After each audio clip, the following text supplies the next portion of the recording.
Talk about being moms and dads as administrators of Christian schools.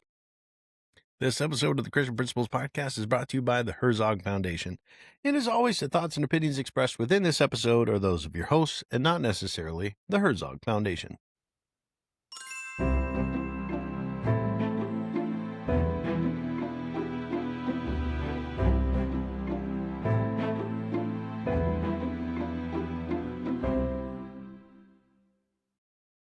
Welcome to the Christian Principles Podcast. I'm Matt George. And I'm Mark Zockoll. Today we're talking about being a mom or a dad alongside of being a Christian school administrator.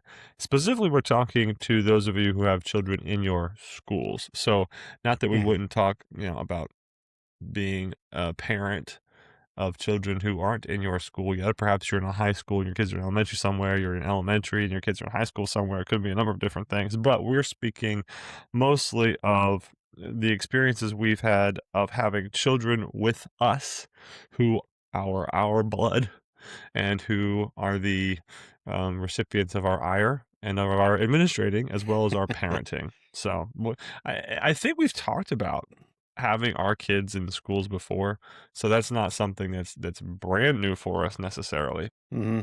Yeah, we've chatted about the faculty kids. They're in the building, all the time, earlier than most, later than most. We spent time talking about that. Mm-hmm. But, the perspective of being the leader while also having your children and the different dynamics that introduces.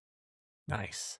Before we get any further, let's go ahead and hear from the Herzog Foundation as well as GradeLink Student Information Systems.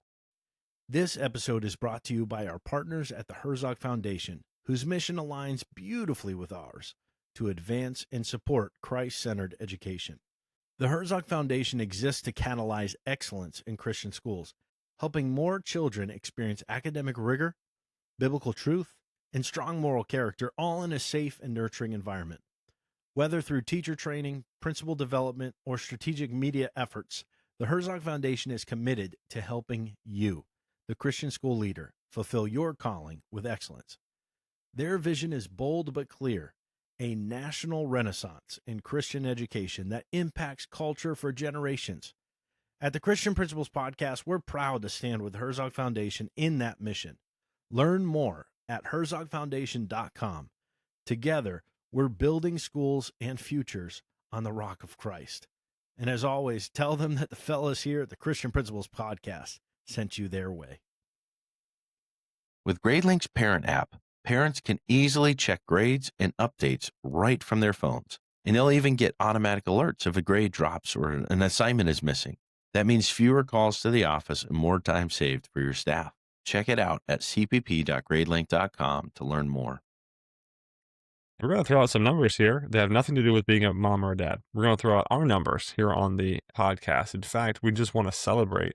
We can already say we have more overall plays in June than we have ever had in a month before, and by a decent amount. And again, that's not even all the way through June yet. So you Way all to go, you listen guys. well. Yeah, you all do some serious Way to listening go. or catching up over the May, June, July, August time. It could be lean elsewhere. It's interesting, but it does seem that you guys got beach time or something. You guys got, you name it, mowing time. We said that originally. We said while they're mowing, while they're doing, the lawn, whatever it is they're doing. So good on you. Thank you. We appreciate that. Absolutely. Happy Father's Day, by the way. Day late, dollar Happy Father's short. Day. But yeah, we're talking about being dads of students that we have in school with us. Let's just review that for those of you listening to us early on. Matt, have you ever been an administrator or a school principal while you have kids who are your own in the school with you? The whole time. Yep. pretty much the whole time. Going all the way back to K4 all the way up now to the 6th grade. Wow. So yeah, I've got the little runts coming along. Nice. And how many of them? I got three kids. And they're all in school with you, right? All of them. Yep. Starting now 6th grade this coming year. It'll be 6th grade, 4th grade, and kindergarten. Now your oldest has been, I mean, your oldest two have been in school with you now. I guess the one predated your time as the administrator, but the other two have only known you as the administrator in the school, not just a teacher in the school. Yeah. That's I mean, crazy. for the most part, yeah, when I became the administrator, there was not much thought of school. So for, all of them really have only ever known me as the administrator. There you go. There you go. My experience is only with having one in the school with me when I was a school leader, and she was in her early childhood years, or early childhood ed years. So Mhm. there's my experience with it. But some of what we're going to bring up today to talk about, very much I could feel it even then. I could see myself being this way even more so in my future. So to start off with, we'll hit one of the ones again. We probably hit on this before an episode in the past, but it's worth saying again. I, I need to make sure that as a father leading the school, I am not being more harsh on my student. I'm not being any more demanding with my student than I am with other students, hoping that I hold all of them to some level of excellence, hoping that I encourage all of them to follow after Christ and to be stronger in Him in the same way, really. Yes, there's that love there that I have for my daughter. Yes, that I have, for the rest of my children as well. I may have to remind myself of that love more often. I may have to seeing them and being more familiar with them, knowing them more. Perhaps it looks like something else day by day in the school setting, but hopefully it doesn't look so different that it looks like I'm picking on them, asking too much of them, using them as a volunteer more than I use somebody else as a volunteer in that same setting. And that's tough. There's a line Mhm. because we do want to make sure that we are one of the blessings, the opportunities of the low paying position, but the position nonetheless is that we are able to influence our children while we are there. So that is a positive, and maybe I do want my child to have more experiences with that hands-on service. But lots of things go around, but I could see myself very easily going down the path of requiring of my Allie more than I would require of her peers, even when she's around her peers and otherwise under the guidance of her teacher. And I had to be careful with that. Mhm. Yeah, there's the nature of availability, right? Yeah. That while you're still at school getting things done, your kids are at school while you're Hmm. doing that. And so while the other students may have either not gotten there yet or they've already been long gone, you look around for somebody to help and your kids are going to be there because you're there. If in fact, you're their only ride, unless you got them going off with mom or the other parent. But yeah, there is that nature of, well, they're here, so I will use them, and I will tend to use them more because of that. Mm, But it is when you take into consideration the the aspect of when I make demands of students, if I am demanding more of my own child than I am of anybody else, they're going to resent that. yeah. Am I setting It their is teeth on not. edge? It Yeah. is not going to be a pleasant thing, and I might be jumping around a lot, but my one of the verses that keeps coming to my mind is provoke not your children to wrath, right? Hmm. That's a command that fathers are supposed to have. And I think of that verse more so in, like, I just don't want them to be mad or upset. Wrath comes a lot more of, we're allowing bitterness to spring up. Mm, We're allowing that kind of standoffishness to, I don't want to serve in the ministry if that's what that means, if that's what that mm, looks like. And you see it a lot with pastors' kids, missionary kids, and if we're not careful, it can happen very easily for those of us that are leading the Christian school, in that, I saw what my mom and dad had to do and what they made me do while they were in that position, and I don't want it. Yeah. And that's the last thing I want. I really want my kids at some point, maybe God hasn't called them to be Christian school leaders, but I want them to at least say, I'm I won't discount it because Yeah. I had a wonderful experience and a great example and a parent that I would like to follow. Yeah, absolutely. No, I love that. And eh, thinking of the possibility of my daughters or sons following after me. My daughter says now she's thinking about being a teacher, which I'm encouraged by. At the same time, I I'm pushing her to be the nurse practitioner like her mommy because I want you could come back and be the teacher with that. It's harder to reverse that course. But in Right. any case, it is exciting to think that maybe they would, and how often, they just continue on the family business. I think about Dr.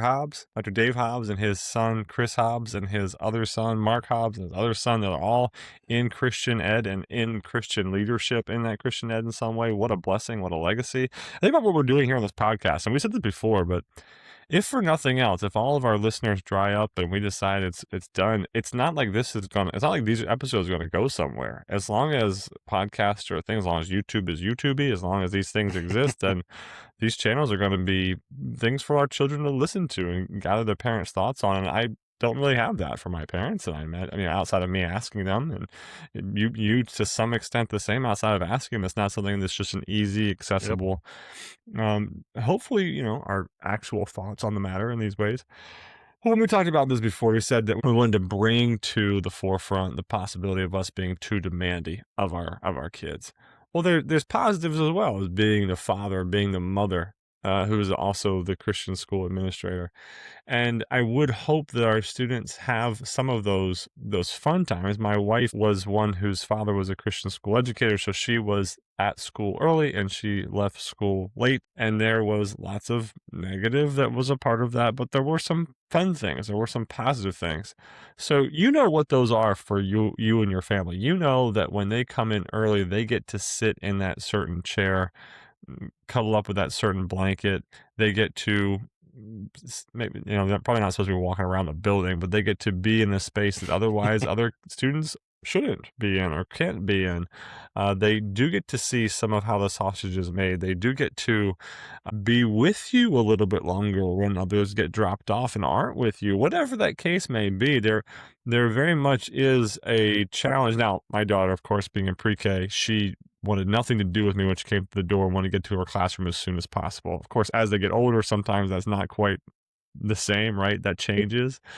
But there were times even then when it was just us and we came in early, or we came in and her teacher wasn't there yet, so she was with me and she pulled out the little toys that I had on my desk, and I just stop and watch her play with the stuff that I had been given. And I thought about those times as very sweet times, and you know what those times are as well. And I've seen kids stay in the car and they get just car time.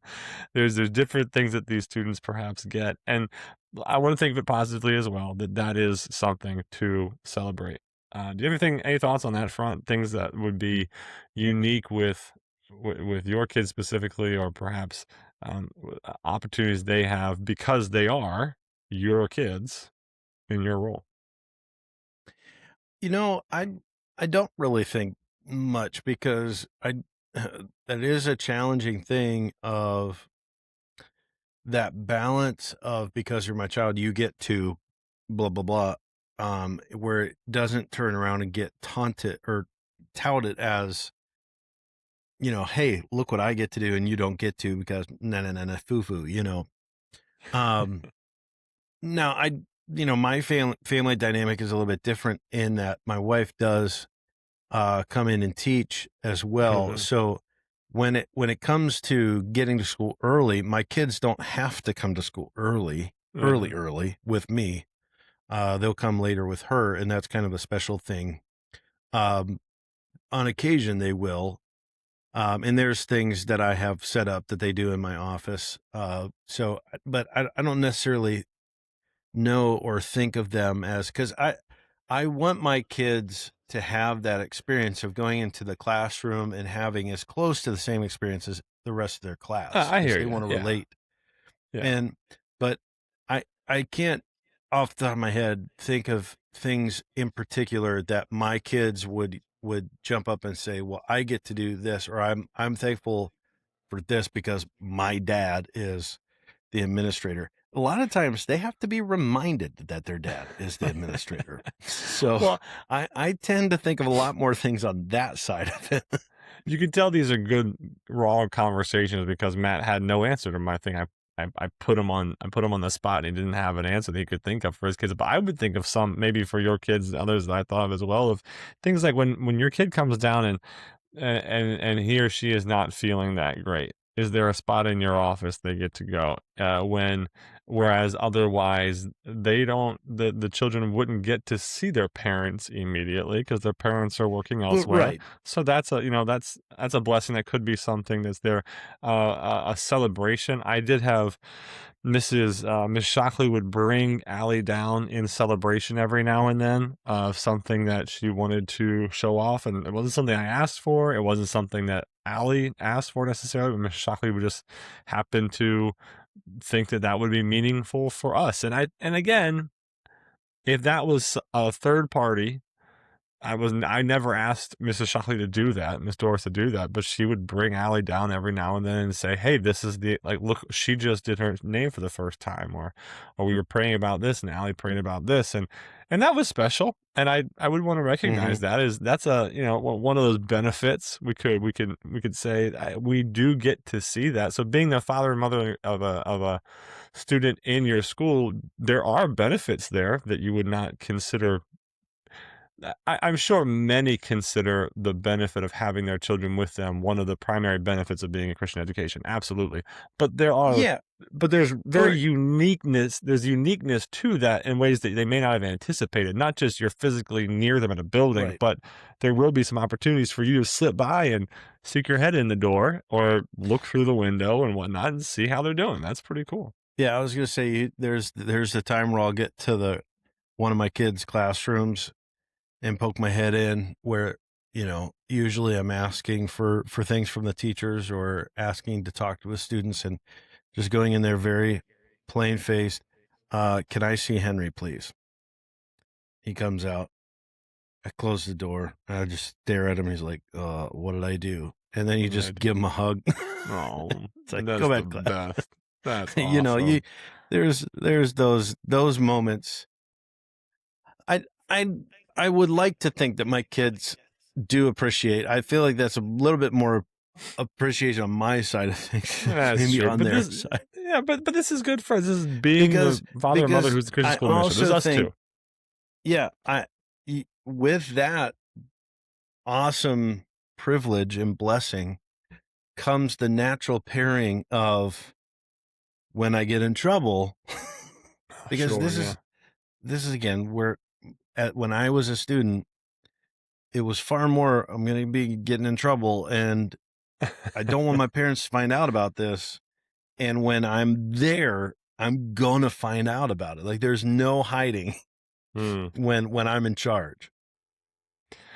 Something else we knew you had to bring up today would be charges outside of us of nepotism. We knew we would have to deal with that. And we would say from the start, hey, you moms and dads that are listening that have kids in the school, be ready for people to find ways, invent ways, completely false ways that you have been nepotistic, or they would perceive you to have been nepotistic, or what's the best, of course, their child told them that their peer, we'll use my Allie gets things that nobody else gets, or she gets, Mm-hmm. whatever it happens to be, and therefore now this charge of nepotism gets levied when you're in a meeting about something else. So just to be aware of that and be ready to have an answer. I'll go back to the most serious time nepotism was dropped on me. Actually, it wasn't my daughter. It was an interesting point in my life where I was an administrator and my sister was in the school. Like there was enough of an age difference where that was a possibility. Mm-hmm. And I, with less grace than I should have, far less grace than I should have, whirled around on that person and said, "You don't know just how much this position has harmed my relationship with my sister. And if you ever say something like that again," I didn't actually, it wasn't, I don't think I came up with a threat in the moment. It was basically, don't ever accuse me of that again. And don't talk about things you're ignorant of. But I'm sure I didn't say it with much grace. So my most overt, when the term nepotism came up about me, it was in relation to my sister, and I did not handle it very well. So make sure you handle it better than I do. And I did, anyway. Handle it with tact and grace. But I would also say, be careful of your kids getting it too, because I heard a story. So just recently, I was up at my school's 50th anniversary celebration and was talking to a couple of former administrators and hearing stories of how their kids at some point in time said to their teacher, "Well, what are you going to do about it? Because my dad's the administrator. My dad's your boss." So, which I could totally hear some of my kids saying these things to, "What are you going to do about it? My dad's in charge."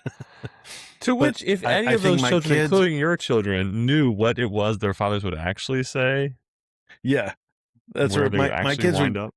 they would say that without thinking, and then they would think about it, and they're like, "Oh, wait a minute, my dad would probably do something about this that won't go well for me." I will say this, because this is something I do deal with quite often, because we talked about right off the bat of being careful not to pressure our kids any more than we would pressure any other student, or give them extra responsibilities, whatnot. But there's a time where I'll have to sit my kids down and I will say to them this. I'll say, number one, you need to remember this. I will always and forever be your dad. Mm-hmm. So I am going to be your dad first and always. But there is a level that you have to understand. And I'm having more of these conversations with my 6th grader because he's old enough now to really get it.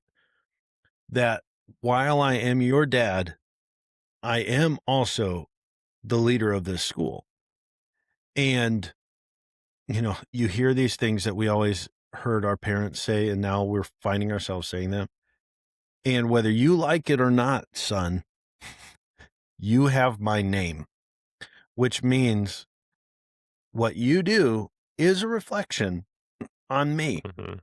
So you have that burden, but it is not something that I am going to put on you. It's something, this is the state of life that God has us in. So you have to realize that your actions don't just affect you. And I will have this conversation with all students, not just my own kids. Your actions affect more than just you. But in our special situation, it affects me in a big deal. How other students view me, how other parents view me, how I have to now go deal with teachers and other things based on who you are. You're my child. So that is an interesting dynamic of being able to balance and have those conversations with my kids where they're not going to be reacting with, "Oh, I hate this." I mean, they're going to get there eventually. I kind of feel like that's what teens do. "Oh, I hate this. I hate you. I hate everything," but but understanding, have that communication with them that you get it. It's not easy, and they are in a spotlight. They are the kind of in the middle of the bullseye when it comes to, if people want to find things and throw mud, they're going to attack, they're going to use the kids. But I feel the more conversation that you're able to have with your kids and communicate that love and affection and understanding and being here, my door is open. Let's talk about these things, so that, we can work through this together. You're not alone. And it is a blessing that God has us in this ministry, and we don't ever want to look at it as a burden or something that is difficult to deal with, even though it can be trying, it can be hard, but it should and will always be a blessing if we're doing it for the right reason. So that is something that when it comes to just advice I would give for parents, maybe a parent, new administrator who has kids, is make sure you are having those conversations of, I'm going to do my best to be parent number one, administrator number two, but understand the dynamic that comes along with being in a leadership position and the resulting responsibilities that we all have.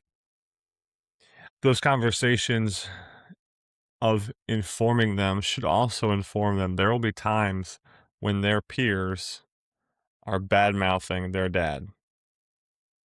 There will be times when their peers' parents know they're in the car and are trying to make a point, and so they're going to badmouth their dad, their mom, while they're in the car with their kid. There's going to be times when their peers actively start denigrating dad. We'll stick with dad here because that's who we are in this situation.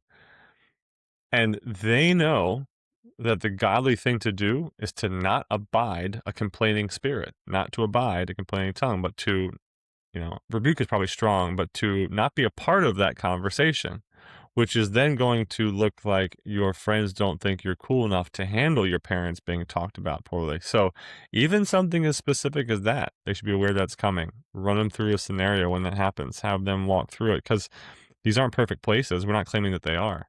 They're going to have to know you can't come out swinging when someone talks bad about your dad. That's tough. That's tough, Chuckle but it's going to because be I, there. I could totally see my son, where somebody's saying, man, Mr. George is so, I can't even believe it. And Travis just chirping. I know he's such a jerk. He's the worst. Can't stand him. Oh, man. As sad as it is, it's truth, though.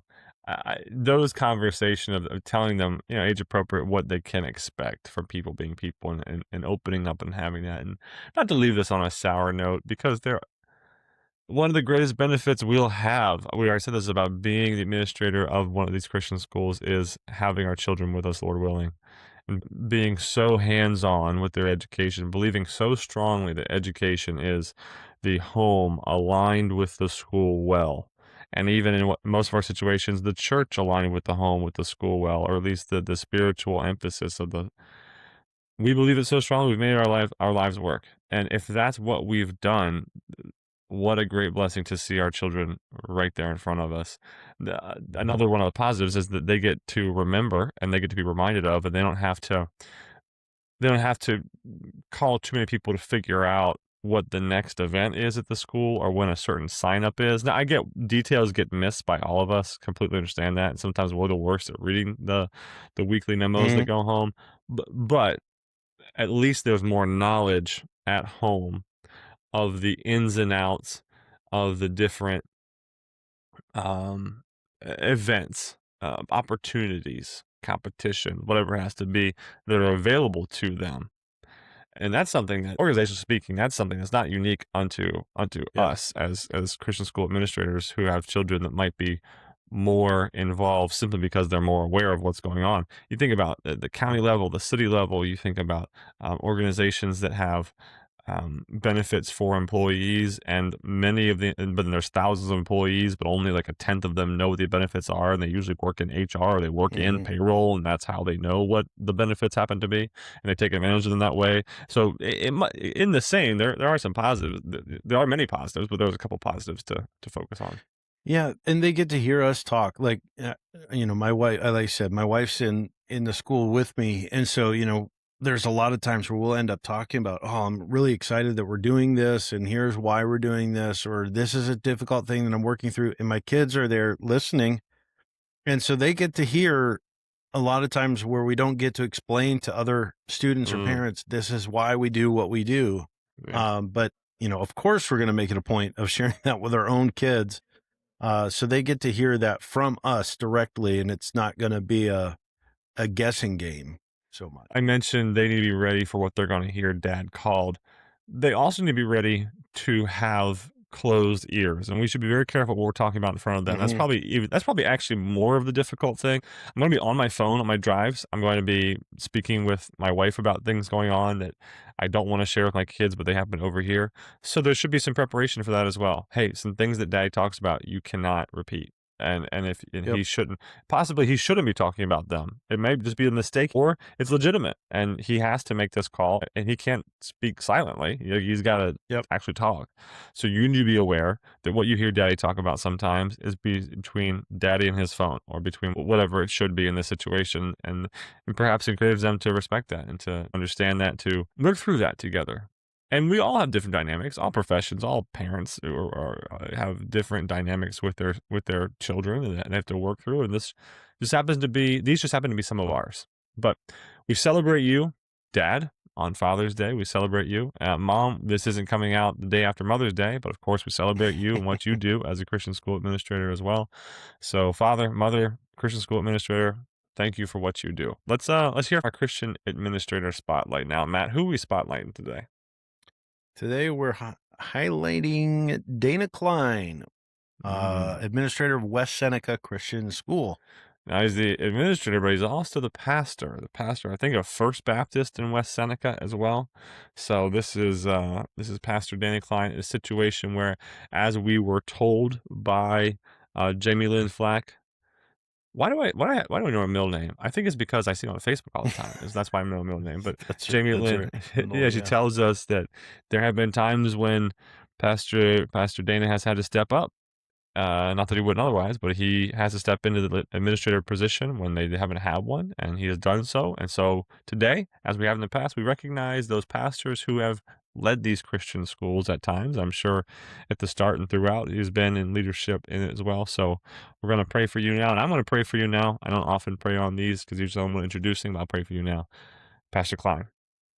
God in heaven, I thank you for pastors willing to stand in the fray, which is Christian school education at some points, willing to come in and take leadership of on Monday through, well, it's an all week thing, but even outside of their Sunday roles, and those who are willing to step in and do it because they know the value of Christian education, and they have expressed that value in the mission of their church and the mission of the ministries which are part of the church. And I thank you for Pastor Kline in this way, as he has stepped into the role of administrators in the past, as he may have to even this year, or to some role this year in the school there at West Seneca Christian School. May they be blessed by him, and may he be blessed in the work, reminded of the value of it, and rejuvenated by it. Lord, we thank you for what you've done in him, what we've done in West Seneca. We thank you for Jamie bringing him and the other leaders of the school to our attention, and we celebrate them now before you. And we can do so because your Son gives us the understanding of what excellence looks like and what we should be pursuing in our lives, and we're thankful for that. Amen. Amen. All right. Well, folks, thanks for growing with us today.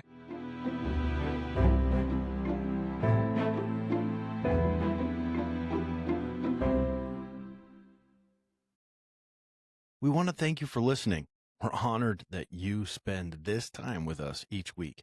Our heart is to bring you practical conversations and resources that really serve you as a Christian school leader. One of the best ways you can help us spread the word is by leaving us a review and sharing the podcast with other Christian school principals you're connected with. You can also follow us on Facebook and Instagram. Join the conversation and share any posts that resonate with you.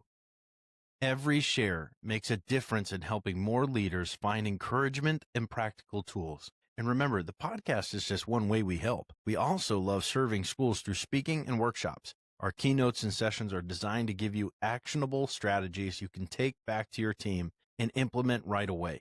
If you'd like more details, just send us an email at info@christianprinciplespodcast.com. We'd love to connect. Until next time, thanks for joining us on the Christian Principles Podcast.